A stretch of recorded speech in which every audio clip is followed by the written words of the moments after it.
Hey everyone, it's been a while. Welcome back to another complete creepypasta series called My Friend Moved to a Town Where People Aren't Allowed to Take Photos, written by the talented World Away Tweety.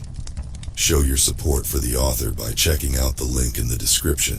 If you're a fan of long, chilling tales, don't forget to like this video and subscribe to MM13 for more spine-tingling content. Your comments are the lifeblood of this channel, so don't hesitate to say hi, share your story ideas, or let us know what you think about this series. I love hearing from you. Now, without further ado, get comfortable, turn up the volume, and let the haunting begin.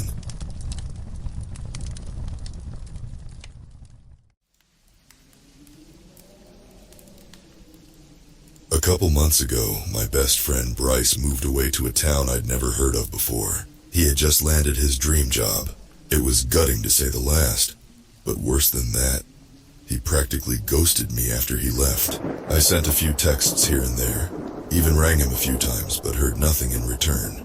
Having been close friends since we were kids, the experience was jarring and definitely shook my trust in friendship as a concept. Thankfully, he recently sent me a text message, apologizing for the radio silence and claiming that moving and starting a new position had taken over his headspace. He told me I should visit him in his new haunt, and I enthusiastically accepted. We carved out a week that worked for both of us, and the plan was set. Armed with a backlog of Spotify playlists to keep me company, I plugged the address he provided into my GPS and went on my way. It ended up being a lengthy and confusing drive through roads unfamiliar. Finally, I arrived in his neighborhood. I took in the scenery. This new neck of the woods was bizarre to say the least. On the same street, housing tacky-looking detached homes, stood Gothic-looking manors straight out of a Victorian novel. Way too many convenience stores here for such a small community.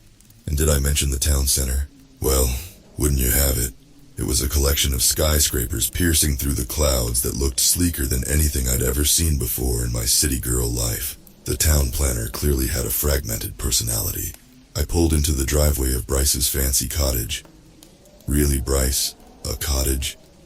Ran up the steps and rapped at the door.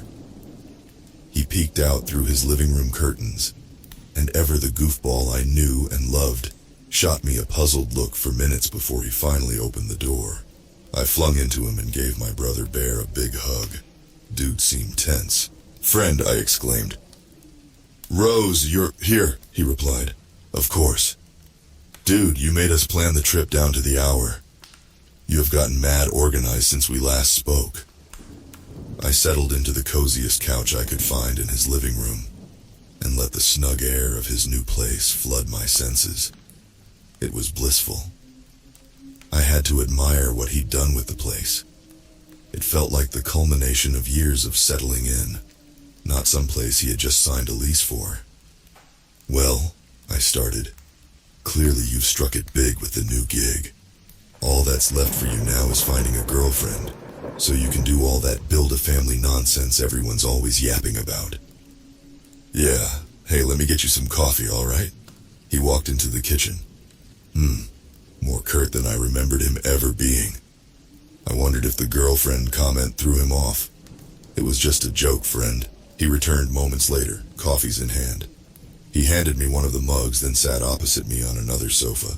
"So, I gotta say this. Area, town, lil city. Google wasn't helpful. This neighborhood is pretty quaint." He looked out the window. "Yeah, no, it's interesting."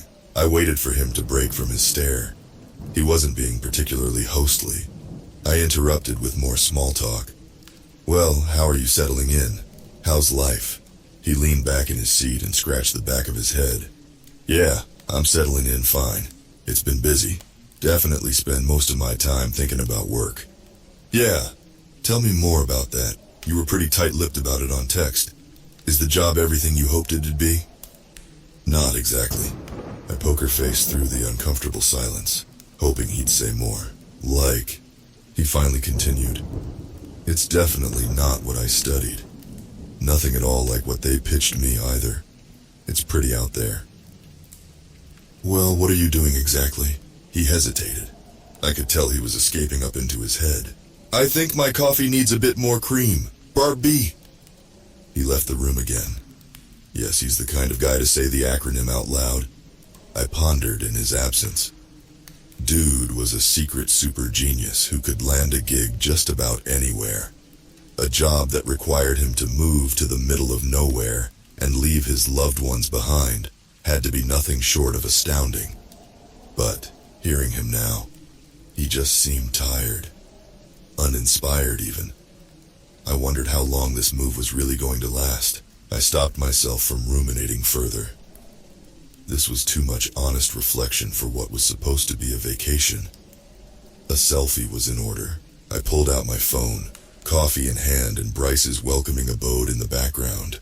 I already had the caption for the Instagram story. Finally found him, you guys. I waited for him to round the corner. He emerged. I clicked. Snap. The light flashed to immortalize a pretty derpy-looking me. And Bryce, mug caught in mid-fall, with his arm outstretched, violently screaming, "No!" paralyzed by his yell. I turned to clock the shattered mug and liquid coffee beans spilling onto his hardwood floor. Shit. I looked up at him. Sorry, what happened? Did I just... His attention turned from me to the front door. He ran to it, checked the lock, then pulled at the door as if to test its integrity. He did the same with the balcony door, muttering to himself along the way. I'm so stupid. Of course she was gonna take a picture. Why would I be so careless? I should have known. I should have fucking known. Hey, I walked up to him. It was just a selfie, Bri. I'm sorry if it caught you off guard. He took a deep breath, then spoke in a tone that was very unbecoming of the Bryce I knew. It's my fault. I'm the moron. You always take pictures. It's what you fucking do. And what did I do? I left you alone. Twice. I fucked us. Sorry, but you are being incredibly rude right now. Explain yourself. A stern look. We're not supposed to take photos. I raised my eyebrows. Not supposed to take photos of what? Your house? Anything at all in the town. I became convinced this was all an elaborate bit he'd been planning in anticipation of my arrival. I chuckled accordingly. That sounds stupid. A touch of softness returned to his eyes. I was hoping I'd get chance to ease you into the explanation, but fuck. There's no easy way to break this to you, is there? What on earth are you talking about? His glance returned to the living room window. He stared out for what felt like an eternity. I idled with him, secretly wondering if my friend had become a head case since I last saw him. He'd never shown signs of being particularly paranoid or volatile, but maybe something had changed since the move. The sound of soft tapping against the window wasn't immediately obvious. When I finally noticed it, I saw a silhouette in the front yard below. Someone, or rather something, was outside, stretching and reaching to try to peer into our elevated living room window. Hide behind the sofa, said Bryce. Are you for real? Do it now. The desperation in his voice was convincing. I begrudgingly followed the orders and crouched against the end of the sofa I was just sitting on. I peeked ever so slightly to watch Bryce approach the window. There's nothing here for you, Bryce yelled at the stranger in the front yard. A beat of silence. The figure outside slowly lifted its hands, clutching a crumpled piece of paper between them, which it then pressed against the window. It was the selfie I had just taken. Instinctively, I laughed. It took a few seconds for logic to flood my brain and for me to wonder how on earth a stranger had a printout of a photo I just took. That isn't ours. No photos were taken here. The photo disappeared from view. Then the entity raised a single finger, tapping the window and pointing in my direction. No one else is here. Bryce held his ground for a moment. Then he closed the curtains. He sat beside me on the living room floor and placed a gentle hand on my shoulder. I was in denial. How is that even... Shh, Bryce interrupted. He'll be gone soon. Minutes passed, and the tapping finally subsided. Like I said, Bryce broke the silence. I was hoping we'd get a second to settle in first. How does someone even do that? Like, technologically, how the fuck could someone do that with my phone? I don't get it. I'm gonna need you to calm down for a second. Bryce, what the fuck is going on? With a grimace and a restless shuffle, he struggled to find the right words. "So," he finally spoke, "let's rewind a bit. I moved to a new town for a job that I couldn't turn down. Right. When I got here, I knew pretty much immediately that something was very wrong. First, I thought I was renting this place, but when I arrived, there was a deed taped to the front door signed in my name. My boss for the job I hadn't even started yet stopped by after congratulating me on the role in the new place. He told me my pay was going to be much higher than initially discussed, but that the scope of the role would also be way different. I asked him to explain what he meant, and he just said that I'd figure it out over time. He was insistent that if I did whatever he asked in a timely manner, that I'd live a safe and fulfilling life. And so, for some strange fucking reason, you then thought it'd be a great idea to text me to come here? No, I never texted you. I never texted anyone. I ignored everyone's calls, messages, everything. I didn't want anyone to get sucked up into this nonsense with me, but I guess it didn't matter anyways. Something reached out to you, pretending to be me, which means that something wants you here. I tensed up. We should get the fuck out of here then, right? Why didn't you ever leave? Ha! Funny enough, I almost did. But then someone explained the ambulances to me. Ambulances? Yeah, they should be here soon. Bryce put a finger to his lips. The room went quiet for minutes until the distant roars of an ambulance reached our ears. Bryce got up and moved to the kitchen window. I followed. The siren's blare grew louder and clearer. Outside the window, we could see it approaching. It turned a corner and parked on the road only a few houses away. Then I saw it. The back door of the ambulance opened up and out stepped a man cloaked in thick garb from head to toe.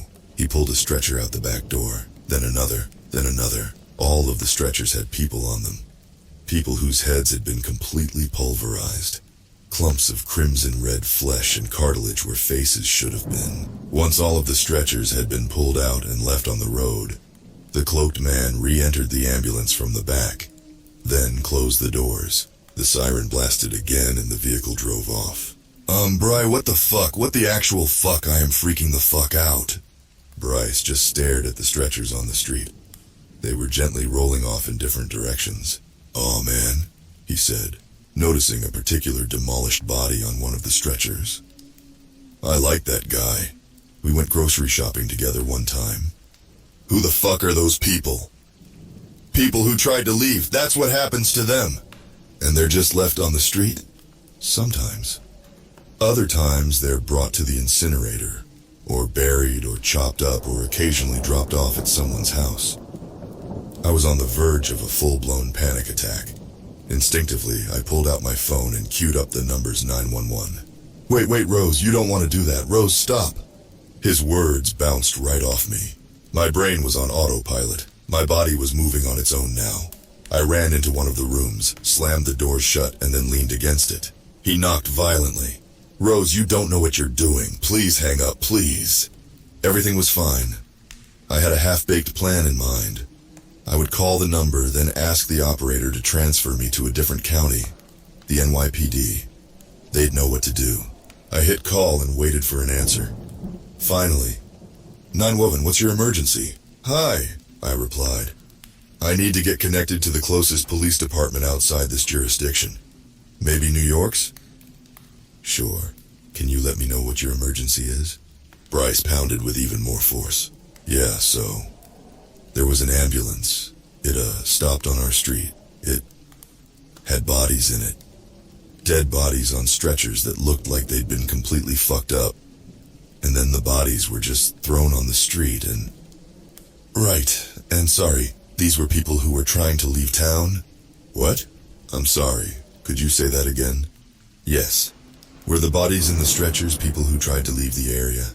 She said the last 6 words slowly, as if she thought I was stupid. Stunned, I tried to redirect her back to the point. "There was also a man who showed up in our yard. He had a picture of me. There's no way he could have had a picture of..." "Right, and sorry. Did you take a photo before this man showed up?" What? Bryce was seemingly ramming the door with his whole body now. I was struggling to keep it closed. Where are you now? We can send someone to you immediately. No thanks? Are you sure, ma'am? I promise it'll be fun. Horrified, I hung up. I released my hold on the door and it burst open, sending me tumbling backwards onto the floor. Bryce entered, looming above me in anger. You didn't tell them where we were, did you? I desperately shook my head. No, I didn't. He sighed in relief, as if his whole body were exhaling with him. Thank fucking God. He addressed me with disappointed dad intensity. You have to stop doing that. Fucking please. If they called someone to this place, you could have gotten us killed, or even worse. I've heard stories, man. The people in this neighborhood talk. I stopped myself from speculating on what worse meant. Where the fuck are we, Bry? I asked. What the fuck is this? I don't know. He wore exasperation on his face. I could tell he was at his own breaking point. I got up and gave him a hug, more for my sanity than anything else. As I held him, the sinking, skin-crawling sensation of feeling trapped consumed me. I wanted to sob, but I just couldn't. We returned to the living room and tried our best to settle in again. I'm trying, he said, to piece together exactly what's going on here. I have some idea of the things we should avoid doing, but still, there are lots of question marks.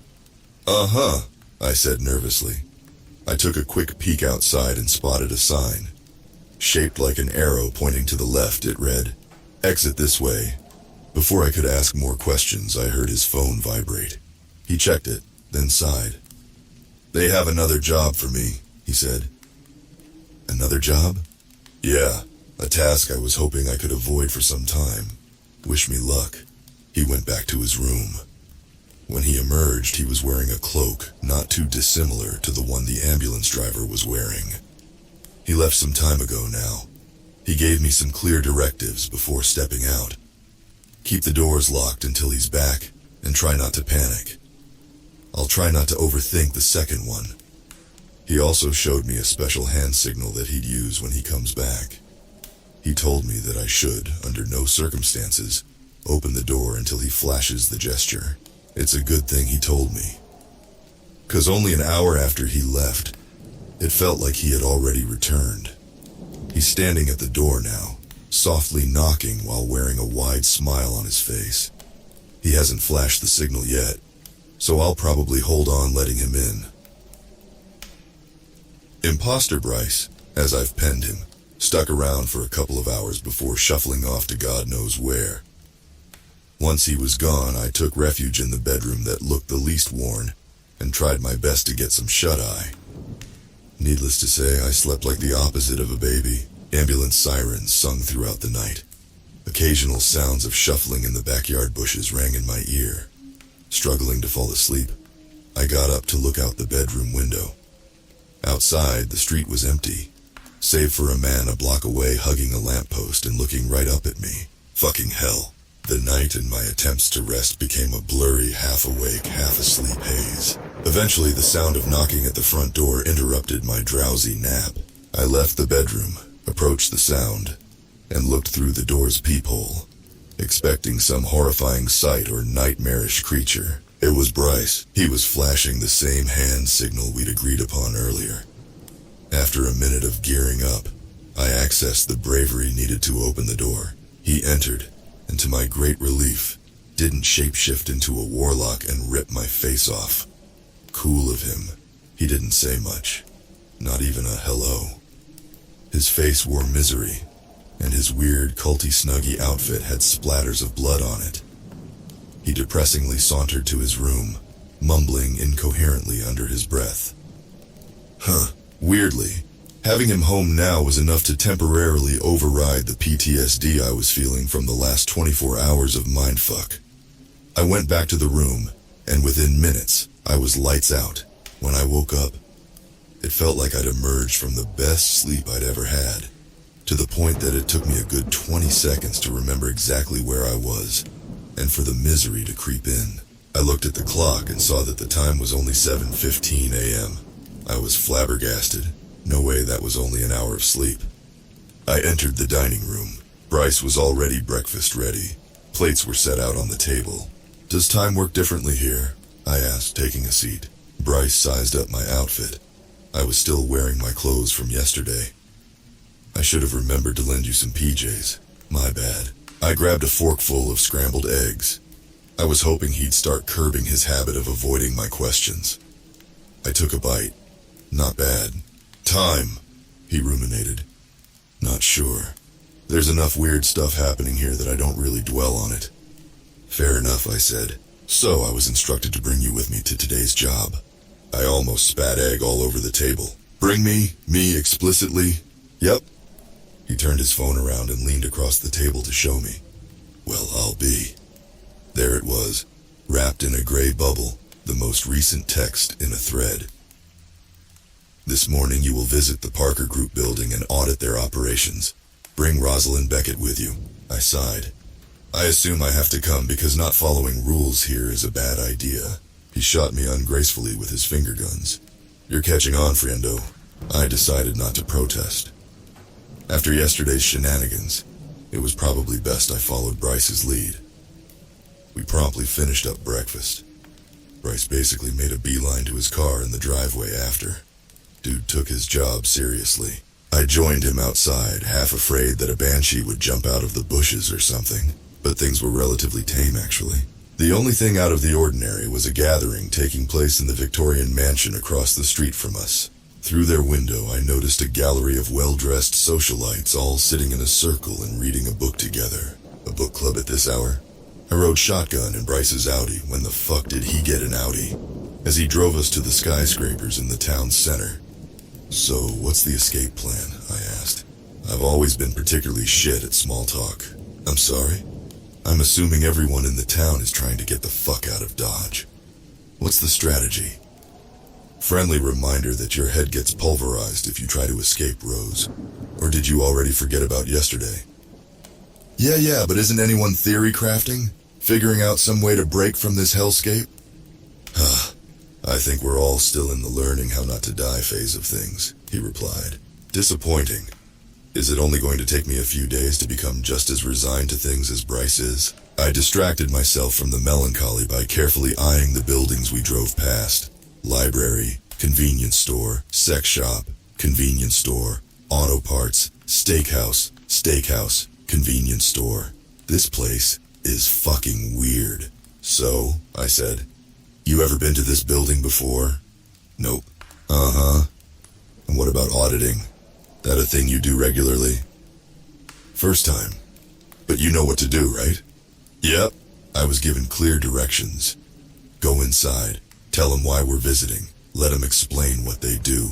Let them take us where they need to take us. If anyone has any concerns, we say that we're friends of Meredith Lane. Right. And who is Meredith Lane? No clue, he said. Oh right, another rule. Avoid small talk with the employees. We closed in on the high-rises. Bryce slowed to find parking.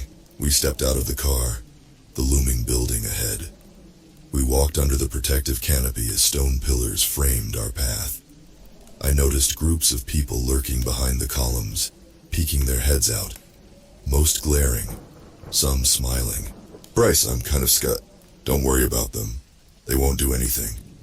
Okay. We reached the entrance. The motion sensor sliding doors parted gracefully, inviting us in. We crossed into the lobby. A very sharp-dressed greeter approached us. Why, hello there, sir. And look, you brought company. Here for an audit, Bryce said briskly. Yes, of course, the folks up on 9 were expecting you. Great, we'll be on our way. Bryce, all business. Walked to the elevator and pressed the button to call. He stared at a framed picture hung on the wall between the lifts. It was a portrait of a stunning luxury car. God, that is a sweet ride, he said. Ding. The elevator arrived. We slipped into the steel box and Bryce pressed the button for the 9th floor. As it went up, I mean, this isn't too bad. You always wanted to work in a fancy tech office, right? I asked. Yeah, I guess I did. Just took getting trapped in this freaky town for that dream to pan out, huh? I laughed.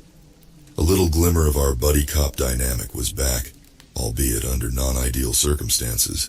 He pulled out his phone, seemingly to check the text thread he had with his boss. All right, so, Recap on the rules. If anyone asks, friends of Meredith Lane.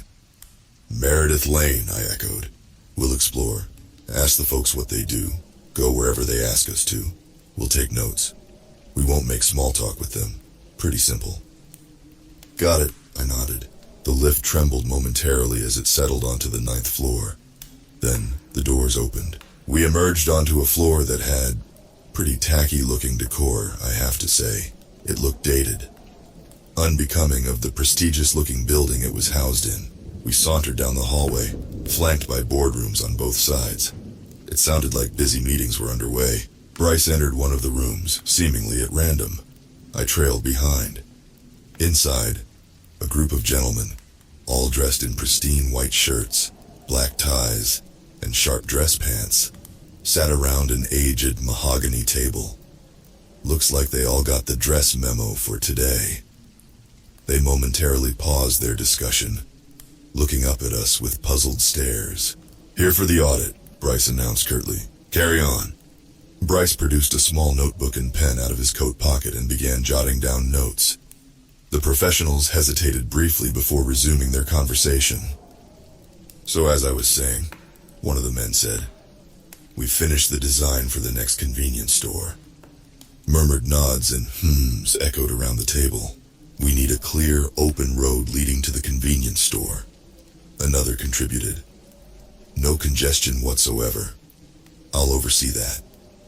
Again, a chorus of agreement from the room. "And what about blood?" Another man interjected. Heads turned in his direction. "If there's a significant amount of blood outside the convenience store," he seemingly clarified, "we'll need assistance to manage it." The pattern continued. Murmurs of affirmation shared between the employees. I had to ask myself, what in the ever-loving fuck were they talking about? Yet, my confusion went unshared. Bryce continued to scribble in his notebook, unfazed. I wondered if Bryce noticed the man seated at the end of the table, blood pouring from his eyes onto his fancy shirt. The man, with a disturbing smile, who kept whispering incessantly, "Blood outside the convenience store. Blood inside the convenience store." Thankfully, or maybe regrettably, Bryce seemed oblivious to him. Finishing his note-taking, he left the room and I followed. We proceeded down the hallway. "Seriously, how the fuck does this place not wig you out?" "That's simple," he replied. "I'm desensitized. I am now fully dead inside." "Great." We approached the kitchen at the end of the corridor. As we did, the clack of a foosball game filled our ears. We stepped inside to see two players, momentarily distracted, stopping to turn their gaze towards us. Nearby, a man pouring half and half into his coffee froze as he clocked our entrance.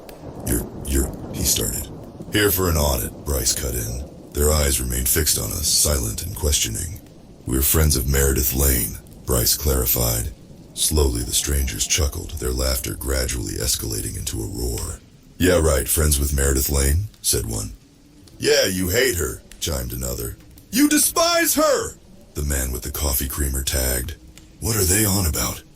I whispered out the side of my mouth to Bryce. "Don't overthink it. Nothing here makes any sense," he murmured. He stepped forward. "All right, that's enough joking around. Why don't you all tell me a bit about what you do?" After a brief silence, the coffee man was the first to speak. "I'm a firefighter, sir. A firefighter working in a skyscraper, right?" The woman at the foosball table spoke next. "I'm an ambulance driver." She noticed the look of fright on my face and clarified. "Don't worry, dear, I only drive." A wry smile crept up on the face of the man on the other side of the foosball table. "I'm a police officer. Occasionally, a 911 operator, too." I gulped and tried my best to play it cool. I looked away, pretending I was admiring the decor in the room. Bryce, doing his part, eagerly scribbled into his notebook. He lifted his head when he was done. "Great. Anything you'd like to show us?" The foosball playing officer crept closer. "Friends with Meredith Lane, hey?" "Yep," replied Bryce. "Would you like to see her?" "Sure." The officer led the way, opening a door to reveal another expansive hallway. We trailed closely behind. The trek was longer than I expected. With each step, The white walls of the building started blistering and peeling.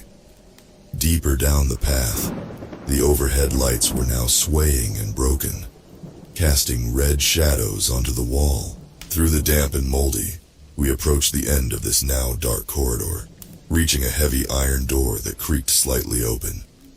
Blood-curdling shrieks could be heard from inside. Our guide to this destination nodded, then turned to leave. "Have fun," he called out, retracing his steps and disappearing down the hall. Bryce stepped through the door first. I trepidatiously tiptoed behind. The screaming stopped the second we entered. The smell of coal and old machinery assaulted my senses as I eyed what I knew to be the likely source of the screams. It was a woman. She was tied to a chair with metal chains. Her body looked contorted, twisted, bloodied, broken in ways that a person couldn't be. Bones visibly protruded from open wounds all around her. Jagged metal jutted from her chest, neck, and legs. Something about her form didn't make any sense. A man in a thick cloak was crouched beside the woman. "Meredith, it looks like you have some visitors." My face betrayed my attempt to pretend any of this was normal. Side-eyeing Bryce, he didn't look so great either. The man in front of us remained focused on the chained being. "What do we say when we have visitors, Meredith?" A strained, croaky, empty voice left the woman. "We say, 'Hello,'" she gargled barely. Bryce pulled out his notebook. "Here for an audit. Can you explain what you do?" "Really, Bryce? Still just fucking business about all this?" The crouched man tilted his head to address us. "Of course. As you can see, I manage Meredith Lane. Let me demonstrate." He placed a hand on what was left of Meredith's shoulder. "Meredith, is your leg broken?" No, my leg is fine," she said, spitting blood between labored breaths. Her leg was most certainly broken. Thrice broken, in fact. The least leg-looking leg I'd ever seen. "Is your chest impaled?" he asked. "No, my chest is not impaled," she groaned. A giant piece of metal poked out from her ribs, but sure, let's gaslight the poor woman. "Is your mouth full of blood? Are you choking?" She struggled to speak again. Blood pooled as the words left her mouth. No. And here's the best one," he said, enthusiastically turning to us before asking his final question. "Meredith, are you alive?" It took her longer to respond to this one. She lifted her neck ever so slightly to look at us. Clearly, she was in hell. But there was something else in her gaze, too. Sorrow. Wistfulness. Regret. "I'm alive," she said quite lucidly. The cloaked man stood up from his crouch, exceedingly cheerful now. "Isn't that something?" he proclaimed. Bryce just scratched into the notebook. He didn't say a word. I, on the other hand, was mortified. I'd just about reached my threshold. I was seconds from puking. I softly stepped back, exiting the room through the iron door for a much-needed reprieve. Bryce didn't seem to notice, thank God. Back out in the hallway, I noticed a rather nervous-looking man pacing back and forth. After a moment, he came up to me. "How are you holding up?" he asked. I stuck to the rules. "I'm here for an audit." He looked disappointed. "Of course you are, let me guess. No photos, no small talk. Friends with Meredith Lane." "Huh? Nah. I wasn't falling for it." "That's right. I am friends with Meredith Lane. That is why I'm here," I enunciated clearly, speaking slowly and thoroughly, as one usually does when they're lying. He scratched his head, then turned to leave. He looked back at me once more before doing so. "You know, just once I wish I could talk to someone who found all this shit as horrifying as I do." I pursed my lips. "Fuck it," he said. "I'll figure some way out of this nightmare. Fucking talking to emotionless robots all day," he muttered, walking off. "God damn it. Wait," I called out. He stopped, then turned. "Let's talk," I said as quietly as I could. He stepped back towards me. He came with an air of nervous desperation. "Holy shit. An actual conversation," he said. "Look, not sure how much time we have, but I have a working theory about this place that I think might piece everything together." "Spill." He leaned into my ear and whispered, He didn't want anyone else to hear this. "Sweetheart, you know you're not supposed to break the rules." He gripped my neck with one of his hands and covered my mouth with the other. "We have to follow the rules." I struggled to get away, but he was much more powerful than he looked. Without them, I could feel my breath disappearing. "This is how I die, isn't it?" He squeezed down on my larynx with all of his might. What a stupid fucking way to die. But then, the pressure released. I gasped for breath as the attacker staggered backwards. "I guess not." My assailant was recoiling in horror at the sight of Bryce. Emerging from the boiler room, Bryce quickly moved to support me, preventing me from collapsing to the floor. The man backpedaled to his feet and fled down the corridor. Bryce took a step as if to chase him, then hesitated and turned back to me. "Fucking hell, are you okay?" Bryce asked with concern. "No, not really," I said, coughing. "I'm sorry, I'm a fucking dunce." Bryce squeezed my hand reassuringly. "You're okay. You'll settle in with time." As I gathered my bearings, I heard Bryce's phone buzz again. He checked the text. "Guess our job's done for today," he said. "We can go home now." I didn't let go of his hand as we walked down the corridor. "How'd you scare that dude away?" Once you've been here long enough, you find a way to maneuver the danger." We took the elevator down. Once we were in the lobby, we made a beeline for the exit. Just as we stepped through the sliding doors to the outside, I heard the greeter call from behind. "Please visit us again when you get the chance, Mr. Mayor." Bryce visibly winced at the greeter's call. "Mr. Mayor?" I asked him. "You're the mayor of this place?" He shrugged it off as we walked to the car. "It's just the job they gave me. We can chat more about it later." The drive home was quiet. Between Bryce's surprise role as mayor and his strange midnight job from last night, a swirl of confusion settled in my stomach. Still, riding shotgun with him, I felt safer than I would have without him. But one thing was clear now, more than before. We couldn't stay here.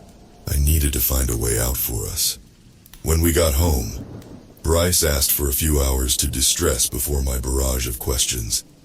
He spent most of it reading a gothic mystery novel on the sofa, as well as retreating into his room to do some private journaling. The evening settled in, and Bryce finally scuttled into my room. "The mayor, huh? When were you planning to tell me that was what you did here?" He threw his arms up in exasperation. "Look, there was." He struggled. "I don't know. I'm not sure if I ever would have felt comfortable mentioning it if I'm being honest. I never chose the job. They gave it to me when I got here, and since then, I've just been trying to get by. I only had one glaring question on my mind at this point. Everyone in that building said that you hated Meredith Lane. People here say stupid stuff. Literally none of that is... Bryce, just please tell me you didn't order for that poor woman to get chained and tortured like that." Bryce stared at me aghast. "Do you really actually think I'm capable of something like that?" Of course, in the moment I told him no, but as I lay there in bed that night, the question spun around in my head. Was Bryce capable of great evil? The guy I'd known my whole life? No. The guy who's been trapped in this demented town for months now? I'm not sure. This place could ruin anyone after enough time, couldn't it? I stopped myself there and turned my brain off for the sake of some shut-eye. In the morning, I checked the clock on my bedside table. 7:15 a.m., that's twice now. I entered the dining room. Bryce had left breakfast on the table for me. Sweet of him. With it came a note. "Got called in for an early job.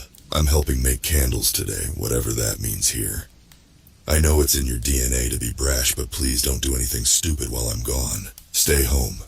And if for some strange reason you still decide to wander out, stay far away from the graveyard. Bad things happen the closer you get to it." I took a bite of my toast. Me? Brash? Why, I never. After finishing up the morning spread, I sauntered to the living room window and looked outside. Once again, folks were gathered inside the Victorian mansion across the street. They sat in a circle, each of them with a book in hand.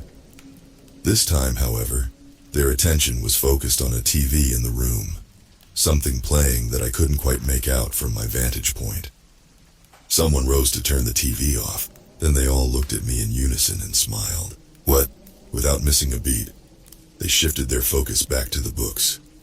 One of the men began to read aloud, while the rest followed intently.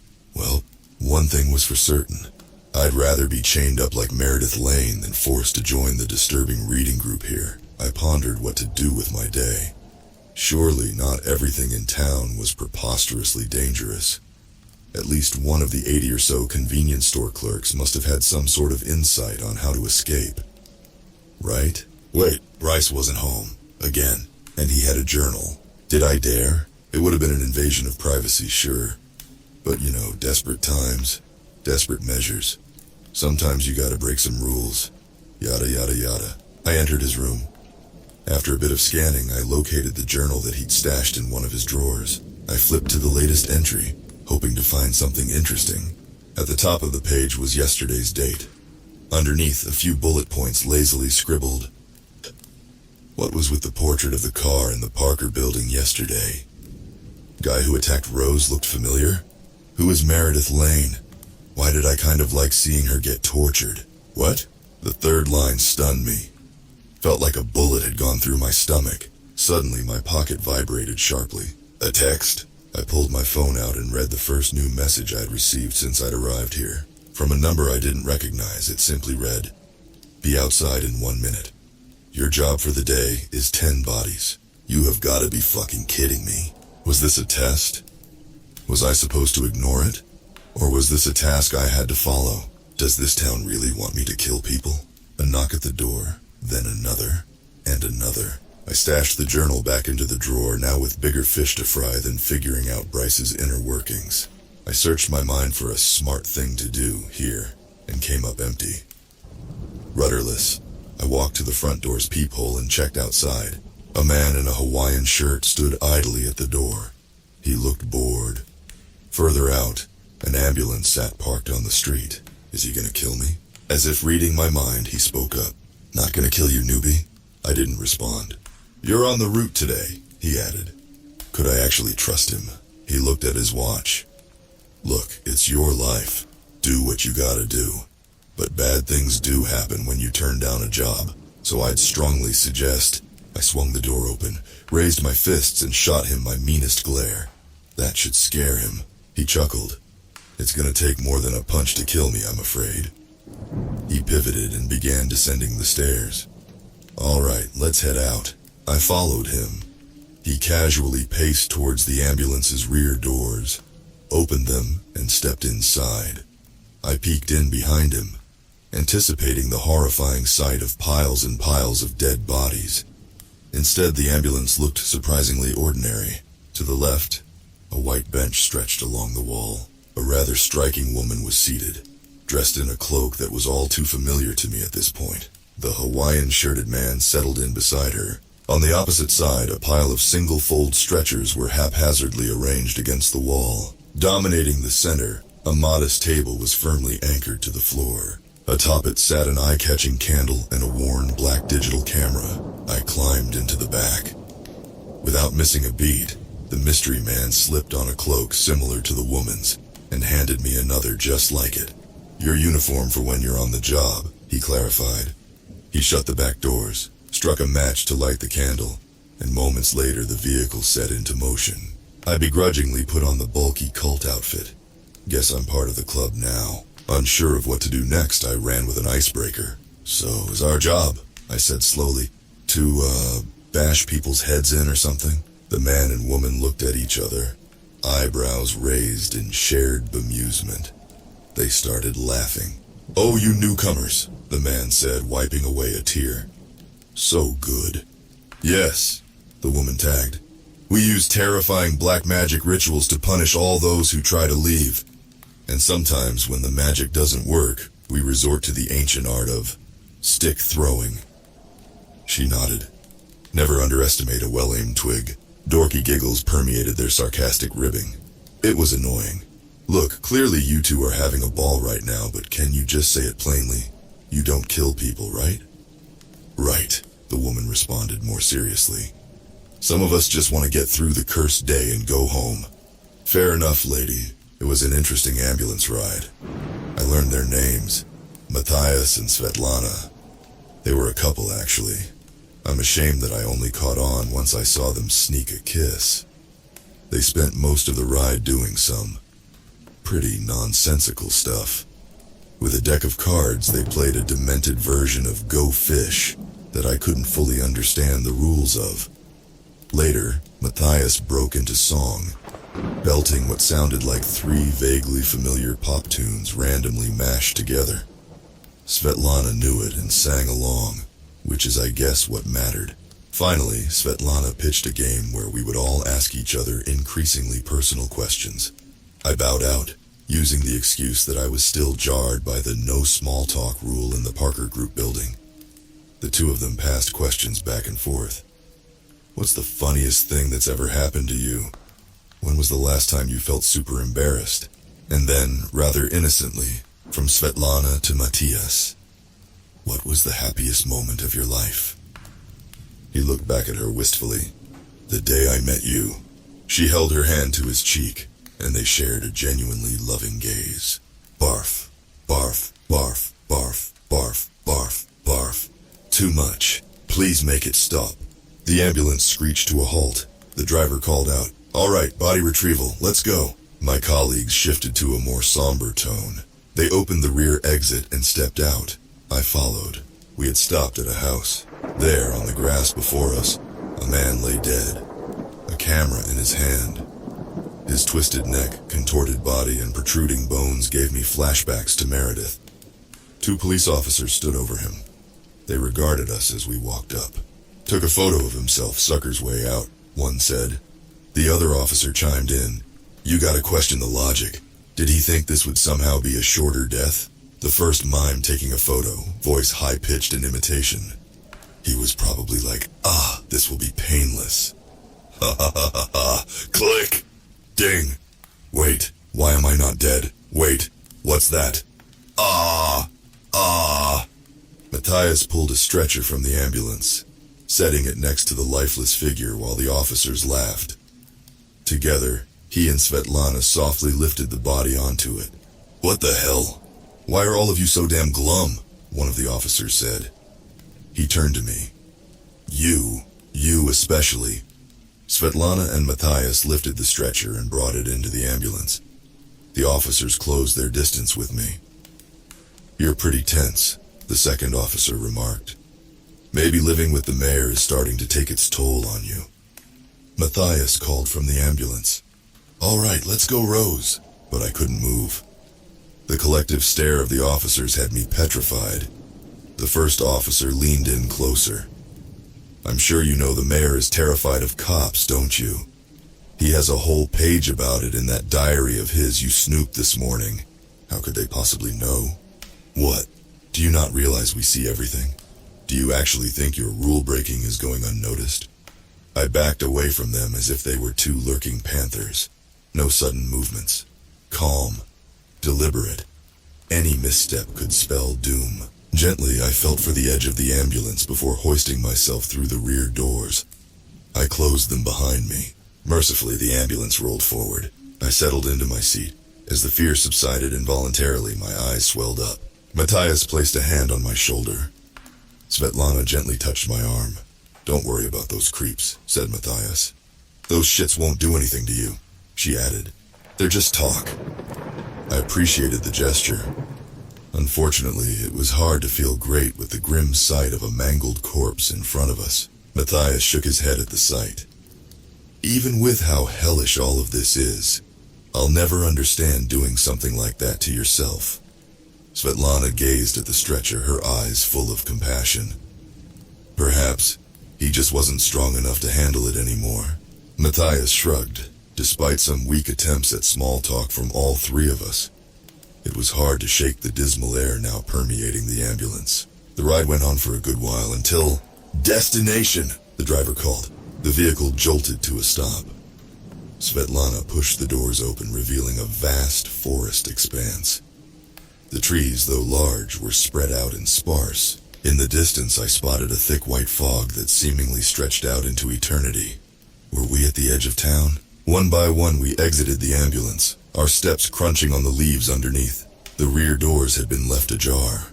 "Okay," I started. "So what do we—" I was interrupted by the click of a camera. I shuddered. Svetlana held me still as the sound of another click went off. Then another. "What's happening?" "Don't worry," she soothed. We only have to collect the bodies. I realized that each echo of a click was accompanied with a piercing flash contained within the smothering mist ahead of us. What was this? A gentleman I barely had time to notice stepped out from behind a nearby tree and paced toward the fog. He muttered under his breath, "It'll be okay. It'll all be okay. Just a quick snap. I won't even feel it. Then I'll be free." He crossed the threshold into the fog and ventured deeper, becoming more of a faint trace with each step. In my peripheral, I noticed another woman in tattered clothes step across the forest and into the shrouding haze. Her mumbles barely reached my ears. "I believe in the walking fire, the holy serpent, the tree of life will perish for our salvation." In she went. From behind us, another man triumphantly jogged past, straight into the mist. He shouted out as he did, "It's a fucking mirage. There's nothing real keeping us here." Deeper he went, until he was just a speck in the white veil. Everything was a lie. Click, click, click. Each click was accompanied with the sound of a harsh pop and a powerful flash within the fog.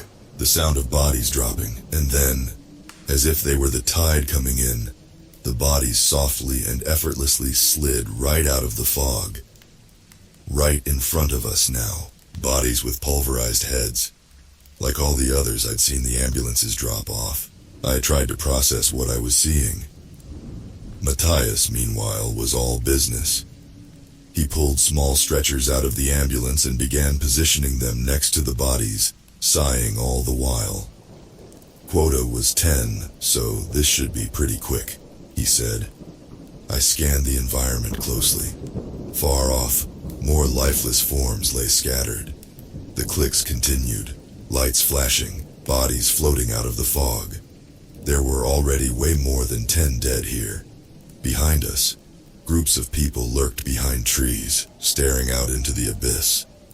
Were these folks who were contemplating escaping too? Svetlana addressed Matthias briefly. "I think our newbie is scared, so I'm gonna comfort her."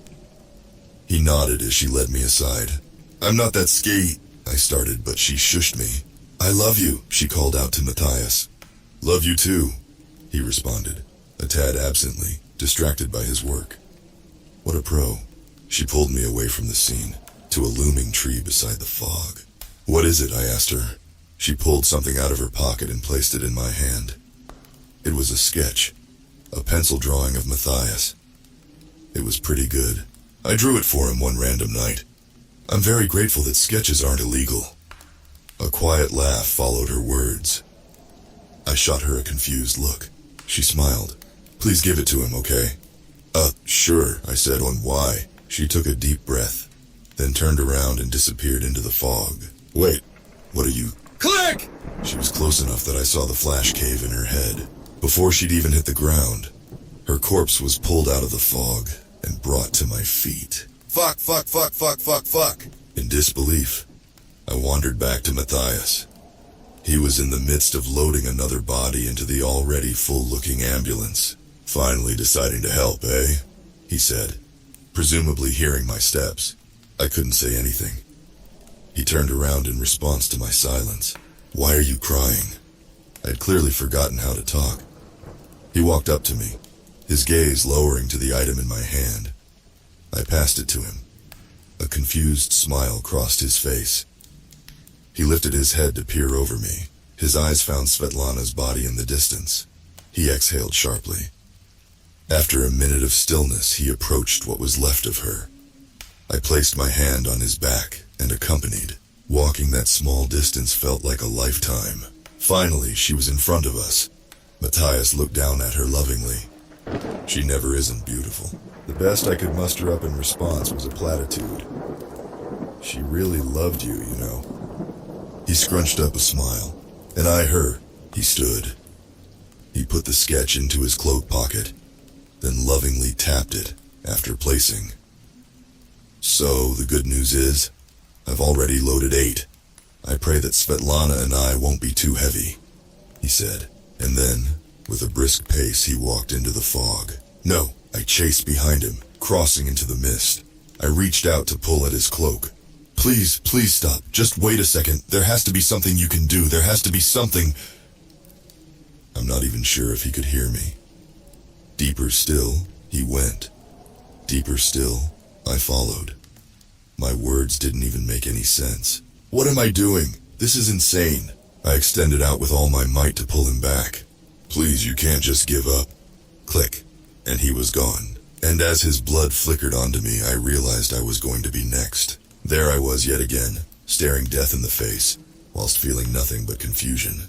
With a violent yank, I felt something pull me out of the fog. Suddenly, the cloud of white was in front of me. I wasn't within it anymore. I turned around to see who or what might have pulled me to safety, but it was already gone. I could have sworn I heard a whisper as the force brought me out. The words, "You should be enjoying your gift." I cried in fear and hell and all things awful, as Matthias's body appeared beside me. In the hour it took to get up and finish the shift, I wondered what the fuck kind of gift this was supposed to be. It wasn't fair. Neither of them deserved this. So I did the only thing that felt right. When the text came in telling me to drop the bodies in the middle of the street, any street is fine, I refused. They deserved a proper resting place. And so I told the ambulance driver that the instructions were to take all 10 to the graveyard.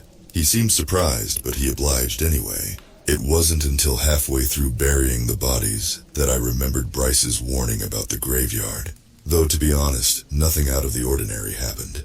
Yes, amongst a sea of hundreds of pre-dug graves and tombstones marked by the names of strangers, it was a bit weird to see mine and Bryce's names among the bunch. But besides that, it was pretty tame. The ambulance driver brought me back home. He didn't seem too stressed about the 2 crew deaths today. His logic was, it's unfortunate, but that's the way things go. When I pressed him on what he meant, he said, there's a certain decency to letting things go. A decency in allowing death to be death, and not fighting it. And not being the kind of person who tampers with that reality. Okay, Freud. When I got home, I remembered Bryce's unnerving journal entry, and tried to muster up the sanity to finally start being afraid of him. But I just couldn't. He's harmless, I know he is. Though I will say, he's acting pretty weird right now. He's staring out the living room window at the Victorian mansion across the street. He's holding one of his mystery novels in his hand. He keeps saying, I get it now, I get it now, I get it now. And he's starting to look a bit frenzied. I'll ask him what's going on once he calms down a bit. I went to bed shortly after getting home. Bryce and I didn't say much to each other. He was in his own little world, rambling to himself. I could hear him deteriorating in the middle of the night, his whispers becoming more fevered, more intense. It was unnerving. I woke up at 7:15 a.m. Of course I did. I left my room, not sure what to expect this time. I entered the living room to catch Bryce already waiting for me, sitting on the couch. Where were you yesterday? He asked. I thought carefully about my response. They texted me with a job, ambulance duty. I'm surprised it took you until the morning to ask me. Everything okay? He sighed. They made me do that ambulance job too, body retrieval. It was horrific. He looked at me intently. Rose, I've been noticing some things here. For quite some time now, actually. I'm piecing it all together, and I think I know what's going on. Uh-huh. An awkward silence between us. This time it was me who didn't want to talk. Why are you being weird? It feels like you're afraid of me, he said. I read your diary. You said you liked seeing Meredith Lane get tortured. I felt a familiar buzz come from my pocket when I noticed Bryce reacting to his own. We both pulled out our phones to check our respective messages. My text read, "Cross the street and come inside." Instinctively, I glanced through the living room window. In the Victorian mansion opposite, a man stood by the balcony, phone in hand. I turned to Bryce. What does your message say? They're telling me to stay home today. You? Huh, guess they just want me. I swallowed nervousness. They want me to join them across the street. Bryce got up from his seat and looked outside at the opposing mansion. My boss wants you to visit? Your boss lives there? Actually, you know what? It doesn't even matter. I'm tired of trying to understand this stupid place. I turned away from Bryce, walked to the front door and opened it. I stepped outside. "Rose, wait," he called. All of my rule-breaking had clearly gotten the attention of the powers that be. I was afraid, sure, but still, it was time to get this over with. I walked down the stairs and ventured onto the pavement. I heard Bryce's footsteps echoing behind me. He grabbed my shoulder. "Hold on, let's just think this through. The folks in that mansion, my boss, the town planner, they run this place." "Well, thanks for the heads up, Mr. Mayor," I replied. He whispered close to me in a panic. "Look, I've only ever met my boss. For the rest, I've just heard stories. Not great stories, mind you. The town planner, apparently she's a real monster." I turned around and faced him. "Go home, Bryce. They asked for me, not you."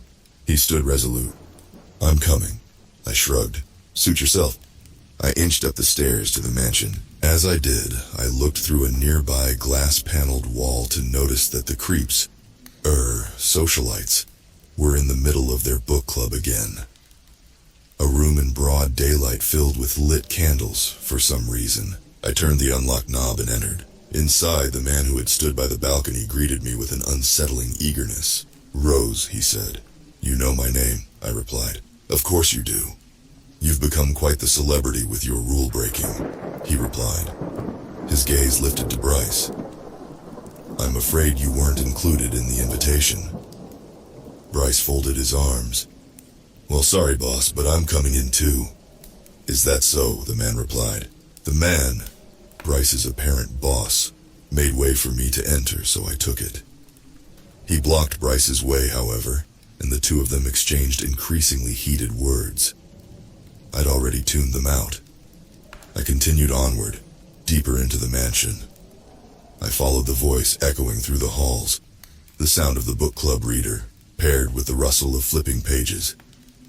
Let us begin, as we always do, with a recounting of the birth of this lovely town. I stepped closer until the door frame revealed a group sitting in a circle of chairs inside. The speaker, open book in hand, continued reading. It's a story that starts with tragedy. The fateful morning when Meredith Lane ran a red light and crashed into Bryce, killing him instantly. Right. Great book club. What sort of gibberish were they going to say next? This cosmic accident, spurred by something as inconsequential as Bryce's morning drive to the convenience store, gave rise to our creation. This place is obsessed with convenience stores, I tell ya. I entered the room. Bryce left the mortal plane at 7:15 a.m. with Meredith departing hours later. But their deaths were undone. Meredith and Bryce now live as the two pillars of our neighborhood. Around me, dozens of candles were scattered. They are the two halves of a ritual that keep us tethered to the real world. A table sat in the center of the reading circle. A ritual taken upon by someone brash enough to defy reality. It bore a particularly unique candle, a Polaroid camera, and a photo just out of clear view, brave enough to challenge truth. I walked into the center of the circle and arrived at the table, and see through the realization of the impossible. I looked at the photo. It was a picture of Bryce, demolished in the wreckage of a car, his head completely smashed in, pulverized. Wait, why did this look familiar? She still had something she wanted to say to him. She wasn't ready to let go. So, she channeled her grief and attempted ritual, after ritual, after ritual. I looked at the woman reading the passage. Her face was veiled by a shadowy cloak. Her voice sounded familiar. Then, suddenly, the hum of a TV. One of the readers had risen as if on cue to switch it on. The book club members lifted their heads from their laps to watch. I joined them. The static on the TV settled, then grainy footage. On screen was a woman who looked consumed with what appeared to be grief. Why was she in my room? The woman drew a pentagram on a parchment, drawing blood from a deep cut on her palm. Once she had finished the sigil's design, she lit 5 candles at its corners. The scene shifted. Now the woman had a bowl of dark water in front of her. She whispered into a raven's feather, then delicately dipped it into the water and stirred. Guide him back to me, she whispered. Return to me a Bryce that will never, ever leave my side. Then through the static, a new scene. This time, a A Polaroid picture lay before her, with a distinctive candle flickering beside her. She was sobbing. Her fingers were smeared with blood. She held an obsidian knife and carved runes onto the picture while whispering a strange incantation. The TV flickered off. I stood petrified within the ring of seated strangers around me. "What the fuck is this?" They all smiled. "It's what you built, Rose, for Bryce." The cloaked woman returned her focus to the book. "We're almost done with the reading." She continued with the passage. Finally, she succeeded. Securing a special photo of the deceased's body in the wreckage, she sprung forth a ritual powerful enough to return him to life. But not just his body and spirit. No, rather, his full headspace, brought to concrete reality in the form of a town. A community where the resurrected could be surrounded by all the things that make up his mind. Fragmented thought forms given solid life. What? How could this have even...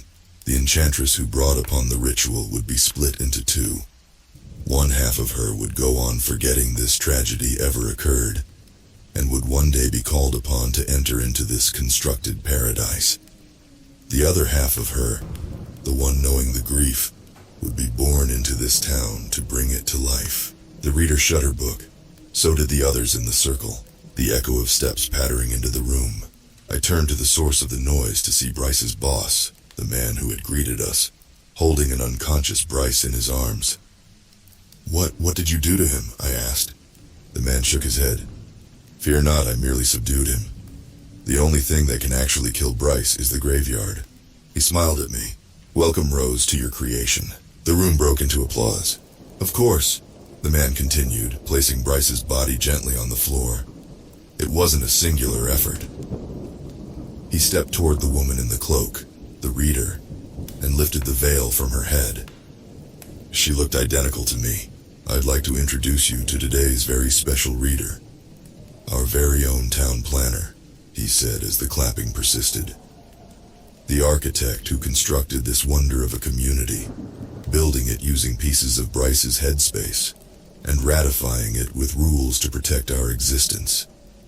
Slowly, my look-alike crept up from her chair. She limped towards me. Eventually, we were face to face. "In this neighborhood spawned from his mental landscape," she started. "We've constructed everything Bryce has ever wanted. The cottage and car of his choosing. The tech office of his dreams just in reach. Convenience stores aplenty with clear roads to prevent accidents. And mansions and houses built from the same prose contained in his favorite novels. Of course, as with all great towns, contrast is required. So we also saw to it to imbue this place with some of Bryce's greatest anxieties. Police officers to start." What the fuck was she talking about? Now sure, some of the thought-form residents here might try to escape, in which case it's only fitting that their bodies end up as Bryce's did when he first departed. But the rest of them are free to live as they please. They can work, fall in love, do whatever they'd like, just as long as they follow the rules. No calls to the outside, no office chatter to theorycraft and conspire, no leaving. This town and its residents are born of Bryce's psyche. If things fragment and spill out into the outside world, the ritual will dissipate, and this place will cease to exist. Hence, why rule breakers are strewn about the street as public warnings. What are you saying? And what about no photos? I asked, shell-shocked. Where the fuck does that rule come from? The town planner grabbed the Polaroid of Bryce's dead body from the table and held it in front of me. My detest for photos appeared right after the stringer first gave me the picture of Bryce's body. Photos are cruel. Bryce's death should be struck from the record. And yet, by being the core of the incantation that birthed this town, this photo will never cease to exist. She tore up the photo. Immediately, there was a duplicate of it back on the table. You brought all of this to life with your beautiful brashness, she said. But it's time now for you to follow the rules and relish what you've built. Don't let your strong-headedness cheat you out of this. You should be enjoying your gift. I did this through the sheer horror. I had one last question for my doppelganger. And Meredith Lane, did you pluck her out of Bryce's headspace too? My other half smiled. While Bryce's subconscious would surely loathe the person who stole his life away, her current state is my creation alone. Think of it as her punishment for taking him away from us.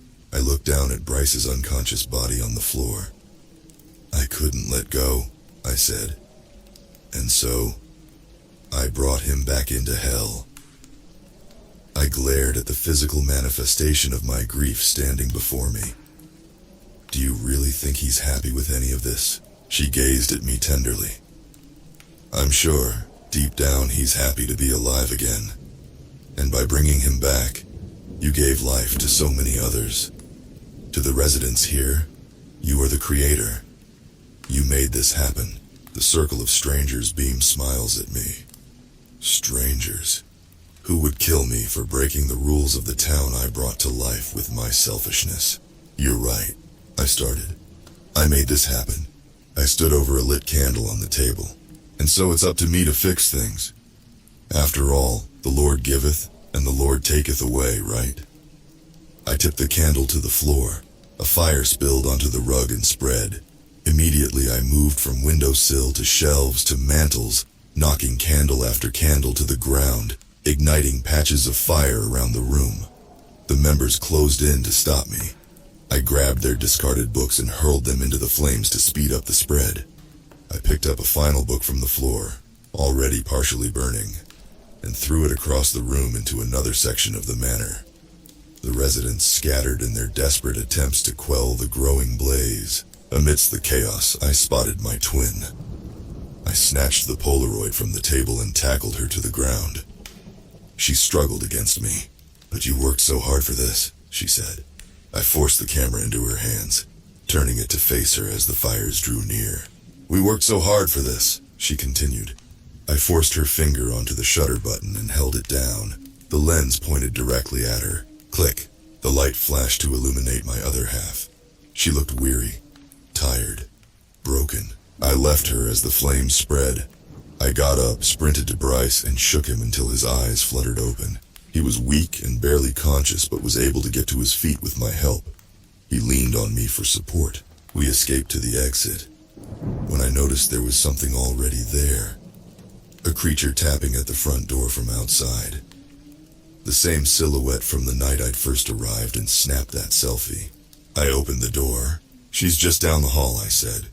The horrific entity strode past us and walked into the house. Slowly, Bryce and I descended the stairs and emerged onto the street.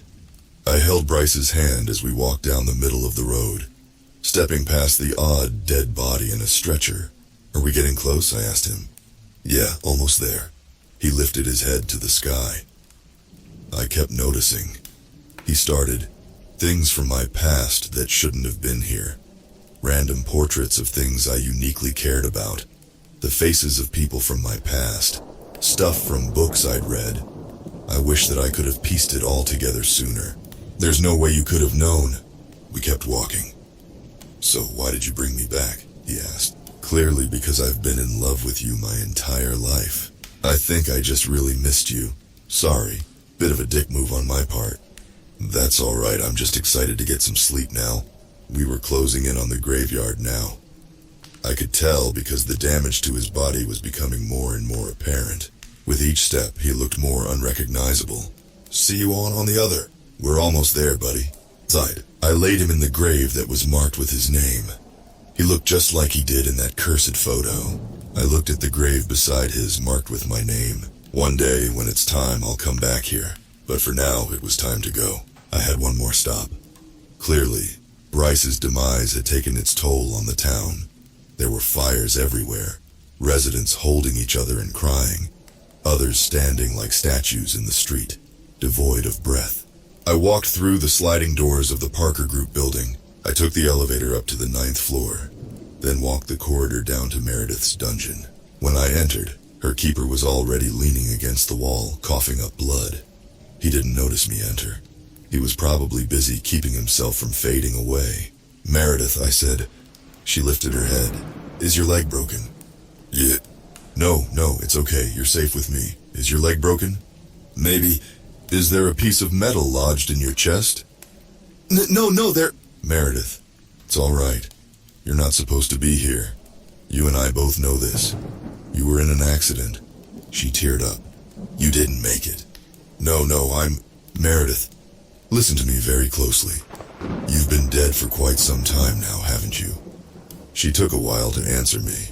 Finally, she smiled. Yes, she replied weakly. She collapsed from the chair to the floor, chains removed, dead as she was supposed to be.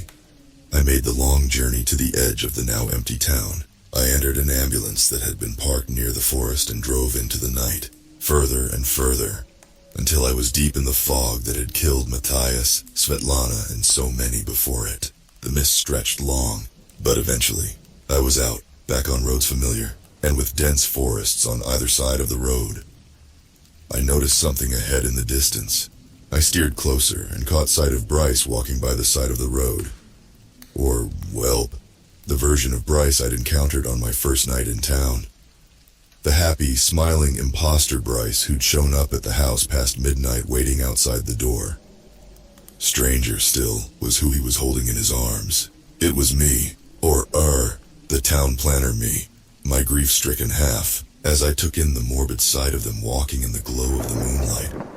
I realized this Bryce must have been the creation of a different ritual. Ah, yes, that other ritual. The one with the feather and the bowl of water, where I wanted to manifest a Bryce who would never, ever leave my side. I guess he ended up rescuing my other half from the horrible fate that befell her. Yes, her body looked mangled beyond recognition, but I could tell she was still alive. Maybe, just maybe, they'd be good for each other. As the ambulance barreled past and I made my way home, I had to admit that it was a bit unfortunate that I was driving, because I really would have liked to take a photo of them.